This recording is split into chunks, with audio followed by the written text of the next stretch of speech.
Le Seigneur va permettre en fait que tu passes, voilà, ou tu passeras par des situations difficiles, délicates. Et en fait, ton appel en fait ou ta destinée se cache parfois dans ces situations en fait difficiles. Tu ne peux pas aider les autres si tu n'es pas passé toi-même par ce par quoi en fait ces personnes passent en fait.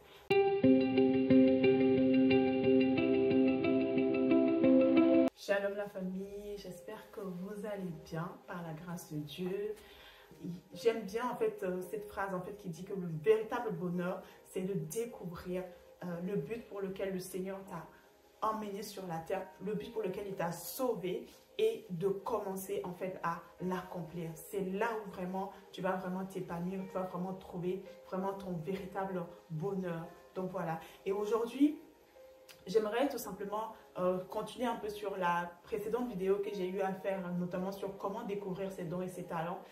J'ai vu que ça avait vraiment touché beaucoup de personnes et je pense que c'est un sujet vraiment d'actualité. Moi, je rends gloire à Dieu parce que quand je regarde le nombre de vues sur cette vidéo-là, je me dis, waouh, Seigneur, ça veut dire qu'il y a beaucoup de personnes qui s'interrogent, qui ne savent pas quels sont leurs dons et les talents. Ça veut dire que c'est des personnes qui sont désireuses en fait de pouvoir accomplir en fait leur destinée et simplement gloire à Dieu tout simplement. Donc voilà, donc aujourd'hui j'aimerais tout simplement continuer sur cette partie-là, mais vraiment renforcer en disant comment découvrir en fait et accomplir en fait sa destinée, dans le sens où parfois le Seigneur va permettre en fait que tu passes, voilà, ou tu passeras par des situations difficiles, délicates. Et en fait, ton appel en fait ou ta destinée se cache parfois dans ces situations en fait difficiles. Voilà pourquoi, comme vous avez vu en fait la page en fait d'introduction, vous avez vu que j'ai mis en fait un certain nombre de personnes qui sont vraiment des exemples en fait concrets, palpables en fait, qui ont vécu des situations, qui ont vécu en fait vraiment des histoires vraiment très particulières. Mais en réalité, Dieu a permis que ces personnes-là vivent en fait ces situations que j'ai envie de dire vraiment pénibles. Voilà, vraiment parce que parfois, c'était vraiment des situations très pénibles, très difficiles. Mais en réalité, c'est parce que Dieu les préparait en fait à l'accomplissement de leur destinée. Parce que le public, c'est-à-dire le public qui devait toucher, les personnes dont ils devaient toucher, en fait, étaient cachées en fait dans ces épreuves en fait qu'ils ont vécues. Donc vraiment c'est pour te dire que parfois le Seigneur va te permettre. Pourquoi le Seigneur fait ça? Parce que en fait il n'y a pas meilleure manière de toucher en fait des personnes que lorsque toi-même en fait tu as le message. Et c'est ce que j'expliquais dans ma précédente vidéo en disant que il faut que tu sois le témoin, il faut que tu sois le message en fait. Et en ce moment tu es plus crédible, tu es plus écouté parce que tu es à même en fait de comprendre en fait ce que les gens vivent, ce que les gens peuvent traverser et d'utiliser les clés que le Seigneur t'a permis en fait de pouvoir te baser sur ces clés-là pour s'en sortir. Tu vas pouvoir en fait déployer et vraiment être en fait vraiment le message en fait pour ces personnes-là. Pour te dire d'examiner, voilà, d'examiner en quelque sorte en fait tes épreuves passées, voilà, tes épreuves passées, tes défis passés, parfois ton appel, parfois ta destinée, parfois ce à quoi le Seigneur t'appelle en fait est caché dans ces épreuves en fait. Vraiment c'est ça. Et aujourd'hui, le premier exemple que je vais prendre en fait pour vraiment mettre en évidence cet aspect-là important, combien il est important pour le Seigneur de nous faire vivre, de faire de nous en fait le message, voilà, que nous soyons vraiment le message de ce que nous allons apporter. C'est vraiment dans la Bible. On va commencer d'abord dans la Bible. C'est l'histoire en fait de Pierre dans Luc. Voilà, dans Luc 22, au verset 31 à 32, on va voir en fait que Jésus a une conversation avec Pierre et il va dire à Pierre que Pierre, Satan t'a réclamé comme du froment pour te cribler. Mais Jésus lui dit, moi j'ai prié afin que ta foi ne défaille point et lorsque tu seras converti, fortifie tes frères. Donc ça veut dire que Dieu a permis que la foi de Pierre soit ébranlée, voilà, soit ébranlée, pour que lorsqu'il va se convertir, qu'il puisse être en fait une source de motivation pour ses frères. Mais si Pierre n'était pas passé par là, il n'allait pas être le grand apôtre en fait qu'il a été. Il n'aurait pas eu cette compassion pour les âmes. Il n'aurait pas en tout cas pu encourager d'autres personnes en fait à se réveiller parce qu'il ne serait pas passé par là. Donc ça c'est vraiment la preuve palpable que c'est Jésus lui-même en fait qui a, à travers l'exemple de Pierre, qui nous dit, bah, en fait, voilà, tu dois passer par là, mais sache que j'ai permis cela parce que quand tu vas te relever, voilà, fortifie tes frères. On continue en fait tout simplement dans la parole de Dieu qui dit, c'est dans 2 Corinthiens 1 au verset 4, la Bible nous dit, voilà, il nous donne du courage dans toutes nos souffrances. Ainsi, il nous rend capables d'encourager tous ceux qui souffrent et nous leur donnons le courage que nous-mêmes nous recevons de Dieu.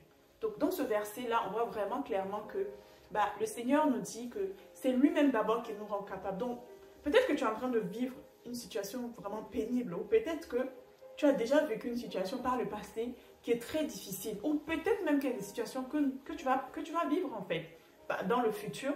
Mais sache que à chaque fois que tu traverseras une épreuve, c'est vraiment de demander vraiment au Seigneur, c'est quoi le message en fait derrière. Donc vraiment c'est ça en fait. La deuxième personne le deuxième exemple, c'est l'évangéliste pasteur Yanis Gauthier. Voilà. Si vous ne le connaissez pas, voilà, je mets tout simplement la photo ici. Donc Yanis Gauthier, avant d'être cet homme évangéliste, pasteur impactant, et notamment qui est très connu dans le milieu vraiment dont l'appel en fait se déploie beaucoup au niveau de la jeunesse, mais également au niveau des prisons. En fait, c'était un homme, vraiment, je vous invite vraiment à aller lire en fait sa biographie. Il a sorti en fait un livre en fait qui s'appelle Des ténèbres à la lumière, matricule, j'ai plus le matricule en tête, mais je pense que c'est matricule 52 964, voilà. Donc Des ténèbres à la lumière, matricule 52 964, je vous invite vraiment à lire. Voici un homme qui est utilisé puissamment aujourd'hui par le Seigneur, mais qui a traversé vraiment des situations très pénibles. Il a été abandonné par ses parents, il a connu la drogue, il a connu la prison, c'était un braqueur de banque. Vraiment, il a connu, quand on dit vraiment la descente aux enfers, vraiment toutes les maux vraiment de cette société, il a connu tout ça. Et puis, par la persévérance de son épouse, le Christ est rentré dans sa vie. Et voilà, aujourd'hui, c'est un homme de Dieu qui se déploie pleinement. Moi, je le vois beaucoup. Il va dans les prisons. Mais c'est normal parce que quand il va dans les prisons, moi, par exemple, aujourd'hui, je n'ai jamais été en prison. Mais je pense que même si je vais partir partager la parole de Dieu, ça n'aura pas la même impact, en fait, que lui, par exemple, Yanis Gauthier, il sait ce que c'est que la prison. Voilà. Il sait ce que c'est que d'être en fait dans un palais de justice, de devoir voir sa vie en fait défiler. Il sait ce que c'est. Il sait, il a vécu en fait. Donc il sait. Donc un tel homme en fait quand il va en prison et qu'il prêche la parole de Dieu, s'il y a une autre type d'onction en fait forcément qui se dégage en fait. Donc vraiment voici une personne que l'ennemi voulait en finir avec sa vie. Il a vécu toutes sortes de choses, mais aujourd'hui, c'est un puissant homme de Dieu. Vraiment un puissant homme de Dieu. Donc, vraiment, voilà. Donc, la troisième personne que je veux partager avec toi, c'est une femme qui, moi, personnellement, m'a beaucoup bénie dans mes premières années vraiment en Christ. C'est Joyce Meyer qui n'est plus à présenter. Vraiment, elle est pasteur et évangéliste aux États-Unis. Voici une jeune femme aujourd'hui qui a un ministère international. C'est fou, c'est incroyable comment le Seigneur est capable vraiment d'aller prendre une vie. Voilà, elle a été abusée sexuellement dès le bas âge pendant de longues années, alors que sa mère était vivante, alors que voilà, elle a été abusée sexuellement pendant de longues années par son père.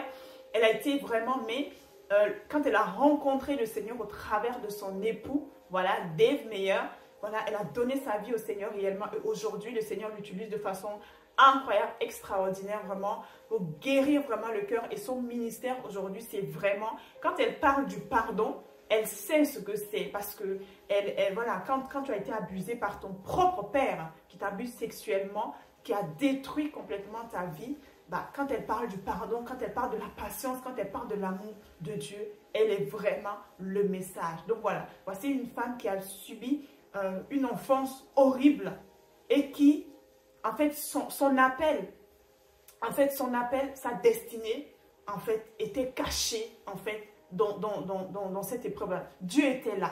Dieu a permis, mais Dieu était là avec elle. Et Dieu savait que le jour où il allait la rencontrer, ça allait être un puissant message. Elle allait être vraiment le message en fait. Et voilà, aujourd'hui, elle est vraiment une bénédiction pour tout le monde entier. Et donc voilà, ça c'était la troisième personne. La quatrième personne que je vais parler, bah, c'est Nick Vujicic. Voilà, j'espère que je prononce très bien.